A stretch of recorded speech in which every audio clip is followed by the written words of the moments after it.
Mind refresh ആക്കാൻ വേണ്ടിയിട്ട് ഞാൻ ജേർണൽ എഴുതാറുണ്ട് ഇടയ്ക്ക്. അപ്പോൾ ഇന്ന് ജേർണൽ എഴുതിയപ്പോൾ ഒന്ന് ഫോട്ടോ എടുത്ത് സ്റ്റോറി ഇടാമെന്ന് വിചാരിച്ചു. സ്റ്റോറി ഇടാൻ നേരത്താണ് ആ ബാക്ക്ഗ്രൗണ്ട് ഒരു സുഖമില്ലായിട്ട് തോന്നിയത്. അപ്പം ഞാൻ വിചാരിച്ചൊന്ന് പുറത്തിറങ്ങിയപ്പോൾ നല്ല വെയിൽ, അതുകൊണ്ട് ബാക്ക്ഗ്രൗണ്ട് എഡിറ്റ് ചെയ്ത് കളയാമെന്ന് വിചാരിച്ചു. എഡിറ്റ് ചെയ്യാൻ വേണ്ടിയിട്ട് എൻ്റെ ഫോട്ടോ എടുത്തിട്ട് കട്ടൗട്ട് ചെയ്തു.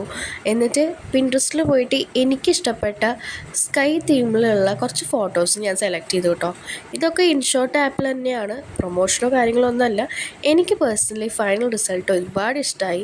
നിങ്ങൾക്കും അത് ഇഷ്ടപ്പെടുകയാണെങ്കിൽ ഒന്ന് കമൻറ്റ് ചെയ്ത് പറയുക. ഉപകാരമാവണമെങ്കിൽ ഉപകാരമാവട്ടെ എന്ന് വിചാരിച്ചു കേട്ടോ. അപ്പോൾ കുറച്ച് ഫോട്ടോസ് നമുക്ക് സെലക്ട് ചെയ്യാം. പിന്നെ എനിക്ക് തോന്നിയൊരു കാര്യം എന്താ വെച്ചാൽ, നമ്മൾ ഇൻസ്റ്റയിൽ സ്റ്റോറിയൊക്കെ ഇടുമ്പോൾ നമ്മുടെ ഫ്രണ്ട്സ് ആയാലും റിലേറ്റീവ്സ് ആയാലും അല്ലെങ്കിൽ ആരായാലും അവരെടുത്ത് നോക്കുമ്പോൾ ഇത് എഡിറ്റഡ് അല്ല എന്ന് തോന്നാത്ത വിധം വേണം നമ്മൾ എഡിറ്റ് ചെയ്യാനായിട്ട്, ഒരു ഒറിജിനാലിറ്റി തോന്നാൻ വേണ്ടിയിട്ടേ. അപ്പോൾ അതിൽ മറ്റേ ഫ്രെയിമൊക്കെ വൈറ്റും പിങ്കൊക്കെ കൊടുത്തു കഴിഞ്ഞാൽ ഒരു ഒറിജിനാലിറ്റി തോന്നില്ലല്ലോ. അപ്പോൾ എഡിറ്റ് ചെയ്യുമ്പോൾ അങ്ങനെയൊക്കെ നോക്കിയിട്ട് വേണം എഡിറ്റ് ചെയ്യാൻ. എൻ്റെ പിന്നെ കണ്ടറിയാം ഇത് എഡിറ്റഡ് ആണ് എന്നൊക്കെ. അപ്പം നിങ്ങൾ മാക്സിമം ഒറിജിനാലിറ്റി കൊണ്ടുവരുന്ന പോലെ എഡിറ്റ് ചെയ്യാൻ നോക്കുക.